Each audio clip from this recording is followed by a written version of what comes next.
یہ چروائے تھے جس کے ابو جہل کے ان کی بکریاں چرایا کرتے تھے، مگر جیسے ہی نگاہ مصطفیٰ نصیب ہوئی اور دیدار مصطفیٰ نصیب ہوا، پھر علم بھی آ گیا، چاشنی بھی آ گئی، رونقیں بھی آ گئی، محبتیں بھی آ گئی، علم کا نور دل و دماغ کے اندر رچنا شروع ہو گیا۔ یہ محققین علماء ہیں، مدرسین علماء ہیں، پھر یہی صحابہ کرام، یہی محبت رکھنے والے نبی کے دیوانے،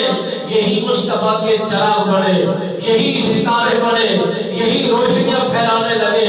یہی زمانے کو معطر و منور کرنے لگے۔ اس شاہکار مصطفیٰ نے لکھا کہ رسول اکرم نور مجسم رحمت دو عالم صلی اللہ علیہ وآلہ وسلم سرکار کی طرف جسم نے بھی یہی نسبت کی کہ نبی رحمت سرکار امی تھے اور پڑھے لکھے نہیں تھے، وہ بے ادبی کا اظہار کرتا ہے، اپنی کم ظرفی کا اظہار کرتا ہے اور کم علمی کا اظہار کرتا ہے۔ کسی نہ کسی بات کی گرفت کی وجہ سے اس کا علم بھی ضائع ہو سکتا ہے، تقویٰ بھی ملیویٹ ہو سکتا ہے، زہد و تقویٰ بھی ختم ہو سکتا ہے۔ حضرت آدم علیہ السلام سرکار جب دنیا کے اندر جلوہ گر ہوئے، اللہ نے جو مخلوق، جو محبین عطا فرمائے، جو رفقا جناب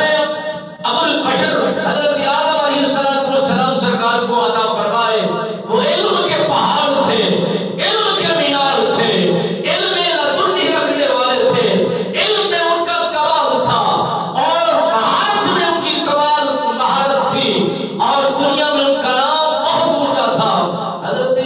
آدم علیہ السلام تشریف جب لاتے ہیں، آپ کے قدموں کے درمیان جب بیٹھنے والے بیٹھتے ہیں، کہیں جبرائیل بیٹھے ہیں علم کے مینار، کہیں اسرافیل بیٹھے ہیں علم کے مینار، کہیں میکائیل تشریف فرما ہے یہ بھی علم کے پہاڑ، کہیں اسرائیل تشریف فرما ہے یہ بھی علم کے پہاڑ۔ جب میرے نبی رحمت سرکار کے